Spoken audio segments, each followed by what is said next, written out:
उन्हें आज ये वीडियो जरूर भेजिएगा। आज तक हमने कहा नहीं, लेकिन आज कहते हैं कि इस वीडियो को शेयर जरूर कीजिएगा हर उस व्यक्ति से जो बिहार को देखकर आंख नाक कान मुंह बनाता है। ये मोहतरमा शिक्षिका है, टीचर, और किसी अरे गहरे नत्थु खैरे स्कूल की टीचर नहीं है।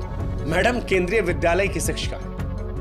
लेकिन मैडम की जब भाषा हमने सुनी तो बड़ी शर्मिंदगी हुई कि कैसे धारा प्रवाह ये बिहारियों को गाली दे रही है। मेरे से क्या दुश्मनी थी? मुझे इंडिया के वर्स्ट फकिंग रीजन में पोस्टिंग दे दी। मेरे को गोवा दे देते, कहीं भी दे देते, उड़ीसा दे देते, कोई दिक्कत नहीं थी मुझे। I am not kidding, the situation of Bihar is actually, it is not even hyped up, it is and Bihar is just have no civic sense, not even kidding. सच कहे तो हमको नहीं मालूम है कि ये मैडम क्या पढ़ाती है, लेकिन जितना हमने इनको सुना, जिस हिसाब से बिहार को ये गाली दे रही थी, उस हिसाब से एक बात तो साफ थी कि बिहार को लेकर इनकी मानसिकता कुंठित है। बिहार को लेकर इनके मन में बेपनाह नफरत है। मैडम अपने वीडियो में बिहार को जबरदस्त तरीके से कोस रही थी, और ऐसा इस बोलकर सोशल मीडिया पर वायरल होने की निंजा टेक्निक।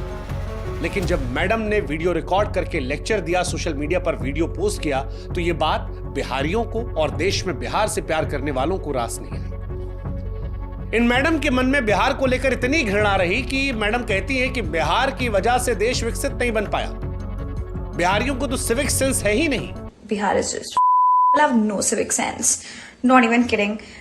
जिस दिन बिहार को देश से हटा दिया जाएगा, इंडिया ऑटोमेटिक डेवलप्ड कंट्री बन जाएगा। आसान शब्दों में कहे तो मैडम कहना चाहती थी कि देश का सबसे घटिया, सबसे पिछड़ा क्षेत्र बिहार है।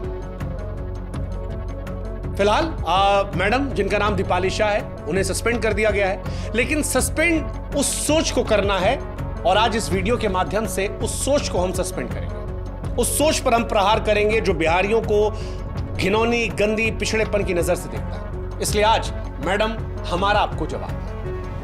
हमें नहीं मालूम मैडम कि आपने बिहार के इतिहास को कितना पढ़ा है, लेकिन आज हम आपको और आप जैसों को जो बिहार को पिछड़ा सोचते हैं, उन्हें बिहार से रूबरू कराते हैं। मैडम, आप जानती हैं, प्राचीन काल में बिहार जो है वो विशाल साम्राज्यों का गढ़ रहा है। शायद आपने मौर्य साम्राज्य के बारे में सुना हो, आप तो टीचर हैं। गुप्त साम्राज्य के बारे में सुना हो, शायद आपने चंद्रगुप्त मौर्य, समुद्रगुप्त, चाणक्य के बारे में सुना हो, शायद आपने पाल साम्राज्य के बारे में सुना। अच्छा चलिए, नहीं सुना कोई बात नहीं, आप तो शिक्षिका है ना। नालंदा विश्वविद्यालय के बारे में तो जरूर सुना होगा, क्योंकि एक जमाने में बनी पेंटिंग के बारे में मैडम जानती है, इसी बिहार की है। चलिए बाकी सब छोड़ दीजिए। आजकल बड़ी चर्चा चल रही है मखाना को लेकर। हमारे देश के प्रधानमंत्री मोदी जी ने अभी कुछ दिन पहले कहा था कि मखाना जरूर खाया कीजिए। मैडम, क्या आप जानती हैं कि सबसे ज्यादा मखाना जो है वो बिहार में होता है, और पूरी दुनिया में यहीं से जाता है। चले मखाना ना सही, लीची तो खाई होगी ना, बड़ी मीठी होती है। थोड़ी सी जबान भी आपकी होती तो शायद बढ़िया होता, लेकिन लीची भी इसी बिहार से सबसे ज्यादा होती है। आपने मुंह उठा के बिहार को कोसना शुरू कर दिया, लेकिन काश कि बिहार के बारे में थोड़ा सा आप पढ़ लेते। आप धार्मिक हैं?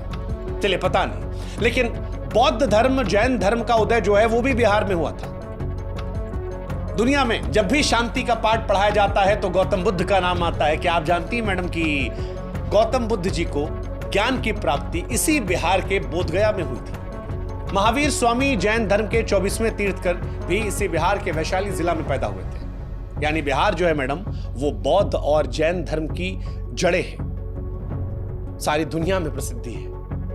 अच्छा चलिए, बहुत पीछे नहीं जाते हैं, थोड़ा नजदीक आते हैं। 1857 की क्रांति के बारे में तो मैडम सुना ही होगा आपने, हो सकता पढ़ी भी हो। 1857 की क्रांति में बिहार के वीरों ने ही अंग्रेजों के खिलाफ बढ़ चढ़कर हिस्सा लिया था। चलिए, किसी को ना जानती होंगी, सैलरी तो आता होगा ना मैडम। सैलरी में नोट पे जो बापू जी बने होते, महात्मा गांधी जी, उनको तो जानती होंगी ना। हाँ, महात्मा गांधी जी ने भी आजादी की लड़ाई इसी बिहार के चंपारण किलोमीटर उत्तर में केसरिया कस्बे में लगा। ये माना जाता है इसका निर्माण मौर्य काल में हुआ था, और आज एक महत्वपूर्ण ऐतिहासिक पुरातात्विक स्थल है। दुनिया भर से पर्यटक इसे देखने आते हैं। क्या आप जानती हैं मैडम कि देश का सबसे पुराना हाईवे जो है वो बिहार में 2400 किलोमीटर लंबा। हाँ, मतलब आपको हैरानी होगी, दक्षिण एशिया के सबसे लंबे और पुराने रास्तों में से एक है।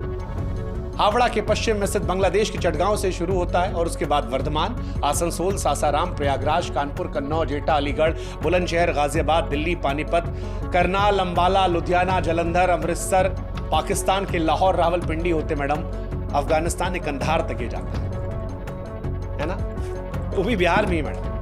अच्छा चलिए, लिखने पढ़ने का तो शौक होगा ना मैडम आपको, कविता वविता लिखती हैं? एक कविता हमको आपके लिए याद आ रही है, आपकी हरकत पर, आपकी नौकरी चली गई तो हमको याद आया कि जब नाश मनुष्य पर छाता है तो सबसे पहले विवेक मर जाता है। अरे गजब, देखिए इत्तेफाक, देखिए ये जो कविता है ना मैडम, ये भी एक बिहारी ने लिखी है।